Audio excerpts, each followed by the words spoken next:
Hello everybody, my name is Connor and we are here with Purple Luffy versus Smoker. I was really excited to play Smoker, especially my friend Dorse's Smoker. He's been playing Smoker since we both got into the game, so pretty excited about that. Pretty boring first turn from both of us getting our Dawn and passing. But we are at 3 Dawn. I swing here hoping that he'll take, but he's smart, he counters out. So I think our best option still is to get that ramp and just drop blocker law. As I've mentioned in a couple of our other videos, blocker law not really doing much for me.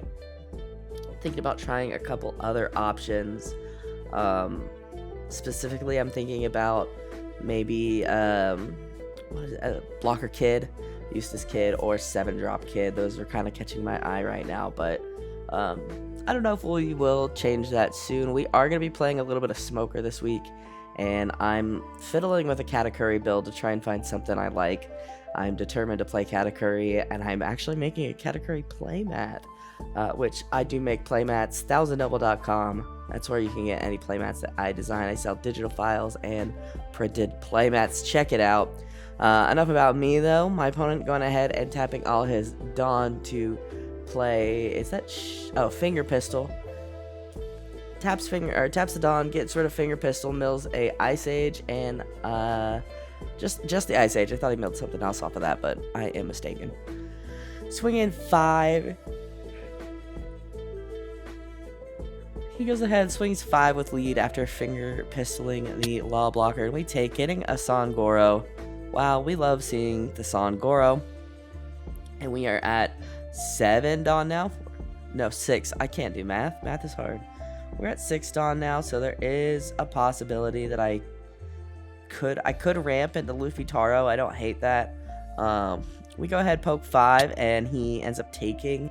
So we do decide to go ahead and lead our ability, getting another Frenosuke. We are seeing double in our hand right now. We drop the Luffy Taro into the Sangoro, getting those 2 bodies on board and passing turn. We have taken our life pretty aggressively this game, already down to 2 life, but we do have the Kaidos in hand, and I don't know, this is part of the reason why I am thinking about Eustace Kid, or I don't know, I'd have to look at Pudding again, but something to kind of regain Dawn back, because if I go up to Kaido and then, drop that Dawn and don't finish out the game, I do struggle a little bit. But I know Kaido is getting dropped next set. I don't remember the release date for next set. I want to say it's early December, but yeah, it's an idea. I know my list is gonna change with 09, but it is an idea. And wow, my buddy's got a great Union Arena hand over there.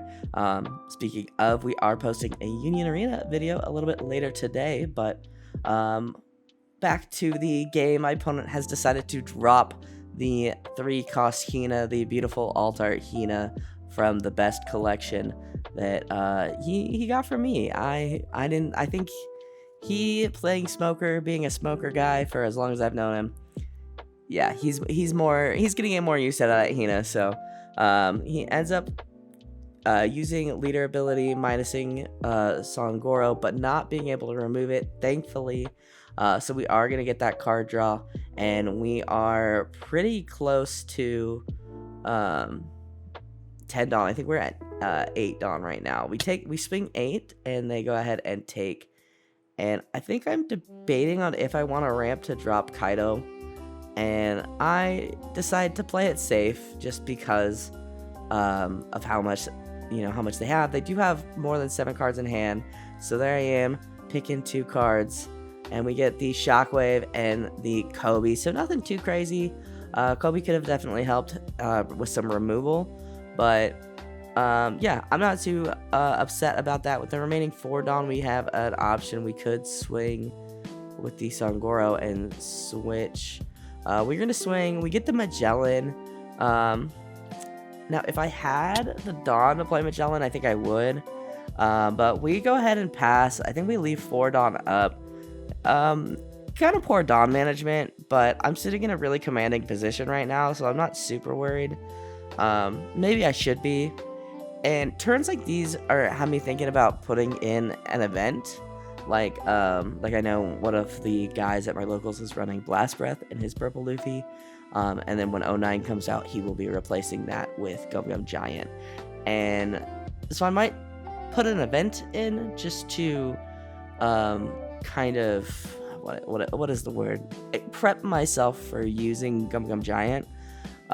Since I am notoriously bad at leaving Dawn up for events, that might be a good option. But we will see here. Definitely going to take some time to look at the list this week, because I think this is going to be my main competitive deck moving forward. So you guys are going to be stuck with Purple Luffy for a while. But my opponent goes ahead and drops the Garp. And this Garp, I'm going to post a picture of him because I'm not super familiar with what he does. He lets you discard a card and I think KO I want to say 4 costs, something along those lines. But yeah, he gets rested and he ends up being KO'd. So, Law not doing too much this match. I think this is the first time in a while, actually. I think probably since like the first week I started playing Purple Luffy, where I was actually able to rip some cards out of hand. And I am running it as a 4 cost, so definitely thinking about dropping it to a lower amount. But there is that Garp blocker that we saw in the Sakazuki video. Very, very good card. It is from the new starter deck, which I didn't know at the time of the Sakazuki video. So, and hey, there's that Alt-Art Big Mom I pulled, which Alt-Art Big Mom is super tempting right here, just because I love Big Mom and I never get to play that card. I am only running her at 2, which makes sense why I never see it. I thought I was running her at 4. But yeah, with the I'm running the blocker Laws at 4, which is not the right play. We go ahead and we tap 9, minusing 5, using Kaido to pop the blocker Garp. And then swinging 5 into lead. We will be swinging, I think, for lethal here. Getting that counter out of hand, a 6 into lead, getting the Sangoro draw, a 8 into lead, and that hits. And if the 6 and the 8 are hitting, the 10 is going to hit. So, yeah, there it goes. That is his counter. We were able to really just command that game. And that's kind of how I'm feeling with this deck. Is if Purple Luffy, if I see what I need, I just completely am in control the entire game. But if I don't see what I need, or even if I don't know what I need, which I think I'm still kind of working on, it is a tough one. So, yeah, I mean, that is that game. As I mentioned, we have a couple more Luffy videos, and then we'll be switching to Smoker. And then you guys did vote for random off-meta decks on Sundays instead of the Iron Man challenge. So, there's a couple decks I want to build, and I'm going to see if I can get some fun games in. Ideally things like Vegapunk, Blue Yellow Ace. I'd hopefully play against my friends with decks of similar, similar ranking. I don't want to run into Lucci with a Blue Yellow Ace deck. That sounds miserable, you know what I mean? Otherwise, we'll be doing those videos on the sim. So that's going to do it for me, though, guys. Thank you guys so much for watching. If you guys liked this video, hit that like button down below. It helps me out more than you could ever know. Go ahead and subscribe if you are new, and I will see you guys in the next video. I hope you guys have a wonderful rest of your day.